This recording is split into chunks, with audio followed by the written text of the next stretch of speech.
మొలకలు నాటాలి, నీళ్లు పోయాలి, చెత్త పారేయొద్దు, ప్లాస్టిక్ వాడొద్దు, గాలి గలీజ్ చెయ్యొద్దు, గత్తర చెయ్యొద్దు అని చాలా మంది చాలా తీర్లనే చెప్తుంటారు. కానీ నిన్ను అలా చెప్తే ఈనేటోళ్ళు ఉన్నారా?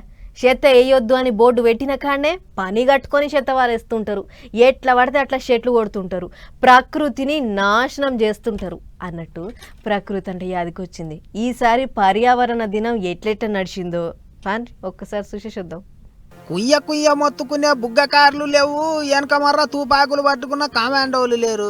సైకిల్ పార్టీ అధ్యక్షుడు సీఎం బాబు సారు సైకిల్ ఎక్కి యమ చక్కర్లు కొట్టిండు. పోన్రే 76 ఏండ్ల ఈడలో కూడా సారు జోరు చూపించిండు. విశాఖపట్నంలో ఉన్న ఆంధ్ర యూనివర్సిటీ కాడ నుంచి నోవాటెల్ హోటల్ దాకా మొత్తం 5.5 కిలోమీటర్లు 20 నిమిషాలలోనే దొక్కిండు. ఓ దిక్కు ఎండ దాబాయించి కొట్టినా సరే సారు ఎక్కడ తగ్గేదేలే అన్నట్టు రయ్యపోయిండు. ప్రపంచ పర్యావరణ దినోత్సవం నాడు బండెక్కి తిరిగి గాలి కాలుష్యం చేయొద్దని సారు నిర్ణయం చేసుకున్నాడు. అందుకే గిట్లా సైకిల్ ఎక్కి తిరిగిండు. ప్రకృతిని కాపాడుకోవాలి, చెట్లు పెంచాలి, సుక్క నీళ్లు ఒడిసి పట్టుకోవాలి అన్నట్టు ముచ్చట్లు చెప్పుకొచ్చిండు. ఇక్కడ బయోడైవర్సిటీ పార్క్ కింద యూనివర్సిటీ తయారు కావాలి.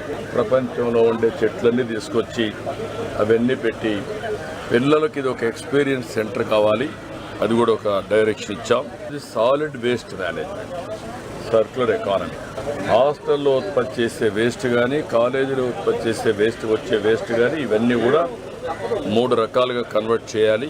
ఫుడ్ లాంటి వేస్ట్ వెట్టంతా ఉంటే దాన్ని ఆటోమేటిక్గా కాంపోస్ట్గా తయారు చేసి చెట్లకు వాడుకోవాలి. ఇంకో దిక్కు deputy CM Pawan Kalyan sir NTR జిల్లా మూలపాడులున్న సీతాకోక చిలుకల పార్కుకు పోయిండు. పొలగాన్లతో కలిసి విత్తనాల బంతులు తయారు చేసిండు. ఈ నెల 15వ తారీఖు దాకా ఏం తక్క 2.5 కోట్ల దాకా విత్తనాల బంతులను తయారు చేయాలని పెట్టుకున్నారట. తయారు చేసిన సీడ్ బాల్స్ ను గుట్టల పోంటి బండల పోంటి నీడిని చల్లుతారట. అట్లా చెట్లు పెంచే ఎగురం చేస్తుండ్రు అన్నట్టు. ఇటు తెలంగాణలో సుత లీడర్లంతా మొలకలు బాతిండ్రు, నీళ్లు పోసిండ్రు, ప్రకృతిని కాపాడుకోవాలి అన్నట్టు చెప్పిండ్రు. అయితే ప్రకృతిని కాపాడాలి, పర్యావరణాన్ని రక్షించాలి అంటే ఎవరి చేతుల్లోనో లేదు, మన చేతుల్నే ఉన్నది.